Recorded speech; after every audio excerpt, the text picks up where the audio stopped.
नमस्कार, मी दुर्गाज किचनमध्ये आपल्या सगळ्यांचं खूप मनापासून स्वागत. बघा, आज आपण बनवते आळूची वडी. त्यासाठी मी घेतलेलं आहे कोथिंबीर, हिरवी मिरची आणि लसणाच्या 4 पाकळ्या अशी पेस्ट करून घेतलेली आहे. आणि मी जी आळूची पानं आहेत त्या आळूची पानाला मी मागचा देठ काढून पूर्ण ती रेष काढून मिठाच्या पाण्यामध्ये एक 10 मिनिट भिजत ठेवलं होतं. मिठाच्या पाण्यात स्वच्छ धुवून घेतल्यामुळं जे पानं खवखव करतात, एखाद्याला हे खाल्ल्यानंतर त्रास होतो, तर ते होत नाही. आणि त्याच्यानंतर मी आता घेतलेलं आहे बेसन पीठ. त्याच्यामध्ये जो मी मिरचीचा ठेचा करून घेतला होता, मिरची, कोथिंबीर आणि लसूण, तर त्याचं मीठ, ते सगळं मिश्रण घेऊन मी ते पीठ असं थोडंसं लपथपं मी मळून घेते. अगदी घट्ट पीठ केलं की वड्या मऊ होतात, जाड होतात. तर अगदी पातळ करायचं नाही आणि अगदी मऊही करायचं नाही. तर हे असं लपथपं पीठ करायचं. बघा, आपण मळून घेऊया थोडं थोडं पाणी टाकून. आणि मी पान घेतलेलं आहे बघा. बघा, पिठाची कन्सिस्टन्सी कशी आहे हे नीट चेक करा. इतकं पातळ असं पाहिजे, खूप जास्त पातळ नाही आणि खूप जास्तही घट्ट नाही. आणि हे पसरवताना हाताला थोडंसं पॅक म्हणजे असे त्रास होतो आहे थोडंसं पसरवायला. पण असंच पीठ पाहिजे जेणे की कुरकुरीत वड्या छान होतात. बघा, व्यवस्थित असं पसरून लावून घ्या. माझी पानं मीडियम साईजची आहेत. अगदी छोटीही पानं असतात, ज्यांना जे करतात त्यांना आवडतात तशी, आणि खूप मोठीही पानं असतात. तर हे पिठाचं प्रमाण थोडं जास्त लक्षात घ्या.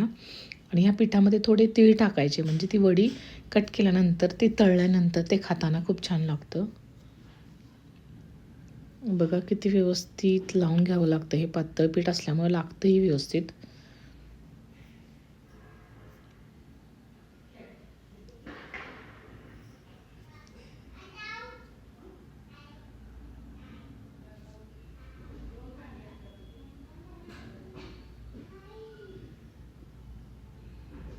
बघा, व्यवस्थित लावून घ्यायला थोडा वेळ लागतो. मी मुद्दाम हे पूर्ण दाखवते तुम्हाला लावलेलं, कारण का ते पसरवायला वेळ लागतो आणि अगदी पातळ लागलं तर त्याला टेस्ट येत नाही. याच्यामध्ये तुम्ही चिंचचा कोळ थोडाही घालू शकता. मी मिठाच्या पानात भिजवल्यामुळं मी चिंचेचा कोळ घातलेला नाही आहे.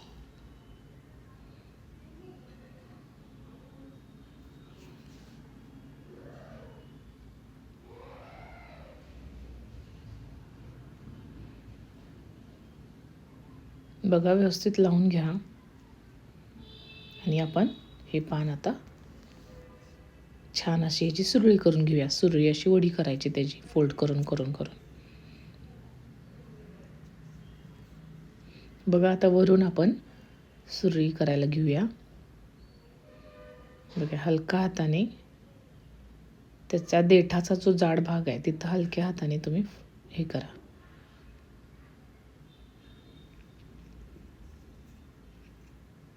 बघा, अशा एक एक एक आपण करून घेऊ. बघा, आता हे पीठ जे आहे ते प्रत्येक वेळेस तुम्ही मिक्स करून घ्या व्यवस्थित. मीठ वगैरे थोडं मुरावं लागतं ह्याला. ते पीठ तयार केल्या केल्या लगेच लावायला घेऊ नका. 1-2 मिनिट थांबा, ते चांगलं मुरू द्या.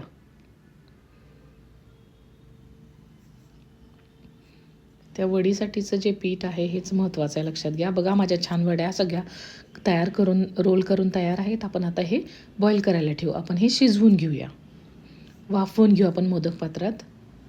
बघा, मी पाण्यावरती ठेवलेले आहेत वाफवायसाठी. लगेच वाफवल्या जातात. मी ह्या चाळणीला तेल लावून घेतलेलं आहे आणि एक एक अशा सगळ्या वड्या त्याच्यामध्ये ठेवून घेते.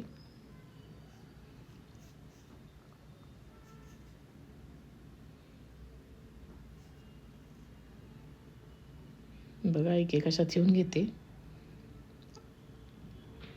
टोटल माझ्या 5 छोटी छोटी पानं होती माझ्याकडं, मीडियम साईज. बघा, असं अजून एक पान राहिलं आहे आपलं, ते पण पान आपण करून घेऊया. आणि अशा टोटल 5 बघा, छान आपल्या वड्या तयार आहेत करून. आता झालेली लास्टची आपण ही वडी त्याच्यामध्ये ठेवू, छान उकळून घेऊ. आणि गार झाल्यानंतर आपण कट करून घेतलेल्या आहेत वड्या. बघा, मी ते सगळ्या वड्या मीडियम आकाराच्या, अगदी बारीक नाही, थोड्या जाड अशा मी कट करून घेतलेल्या आहेत. आणि तेल तापल्यावर त्या एक 5-6 करून अशा छान तळून घेतलेल्या आहेत. बघा, किती छान वड्या आपल्या तयार आहेत, बघू शकता. कुरकुरीत मस्त खमंग अशा वड्या तयार आहेत आपल्या.